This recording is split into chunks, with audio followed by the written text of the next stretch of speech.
ఏంటి ఇవన్నీ బెనిషా పని సార్. బెనిషా అవును సార్. ఏమేమి నువ్వు రైతువా? నేను రైతు సార్. ఎన్ని ఎకరాలు భూమి? 3 ఎకరాలు. 3 ఎకరాలు 3 ఎకరాల్లో ఒక 3/4 ఎకరం ఇది నాటుకున్నా, ఉమ్, ఒక 1/2 దగ్గర అది నాటిన సపోటా, ఉమ్, ఒక 1/2 దగ్గర జామ చెట్టు. ఉమ్. ఇవైతే సంవత్సరానికి వచ్చేసి ఒక 6-7 టన్నులు పండుతాయి. ఉమ్. జామ పండ్లు మామూలుగా సపోటా పండ్లు ఎంత అమ్మగలుగుతున్నావు దీన్ని? ఇది 80 రూపాయలు సార్.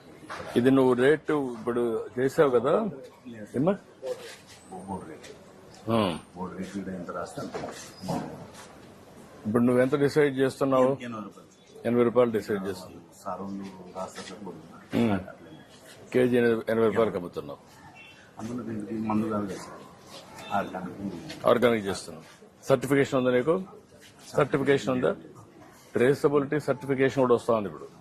అంటే నువ్వు ఏ పొలంలో పండిస్తున్నావు, ఏ రైతు పండిస్తున్నాడు, దానికి జియో ట్యాగింగ్ చేస్తారు. అదే మాదిరిగా ఆర్గానిక్ టెస్ట్ చేస్తారు. టెస్ట్ చేసి సర్టిఫికేషన్ ఇస్తారు. అవి రెండో వస్తే అప్పుడు ఏంటంటే ఇది ఆర్గానిక్, ఎరువుల మందు లేదు, క్రిమిసంహారక మందులు లేవు, కాబట్టి మంచిది అనేది వస్తుంది. అప్పుడు ఇంకా రేట్ ఎక్కువ వస్తుంది. చిన్నది కదా అని పెట్టుకోలేదు. రెండోది ఇప్పుడు కొత్తగా కవర్స్ వచ్చాయి.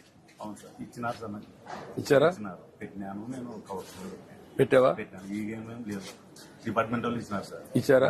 పెడితే నీకు దానివల్ల లాభం ఏమనిపిస్తుంది? చాలా దిగుబడి బాగుంది, పండు కూడా రుచి కూడా బాగుంది సార్. రుచి బాగుంటుంది, చూడడానికి కూడా ఏమి మరకలు ఉండవు కదా. నేను నిన్న మొన్న తెంపేటప్పుడు వాన పడినందుకు కాయ కొద్దిగా చేయడం సార్. అప్పుడు ఆ కవర్ అయితే అప్పుడు వాన పడిన పెద్ద నష్టం ఉండదు. వేరే ఉంటుంది సార్, ఇంకా ఫ్రెష్ డ్యామేజ్ ఉంటుంది. కవర్ ఉన్నందుకు మేలు ఉంది. రైతులు చాలా బాగుపడుతున్నారు. పెట్టిన కాబట్టి కూడా మన దాంట్లో లేకపోతే వేరే వేరే ఉంటే మనం వాళ్ళకి మేలు. మన నీకు మొత్తానికి ఎంత వస్తుంది సంవత్సరానికి? సంవత్సరానికి ఒక 1,20,000. 1,20,000. దీనికి ఒక 70,000-80,000 వస్తుంది. సపోటాకి కొంచెం వస్తుంది. జామ మొత్తం కలిసి 3 పంటలకు కలిపి 1,20,000. ఓకే. పిల్లలు చదువులు అవన్నీ ఉంటాయి కదా. ఓకే అమ్మా, థ్యాంక్ యూ అమ్మా.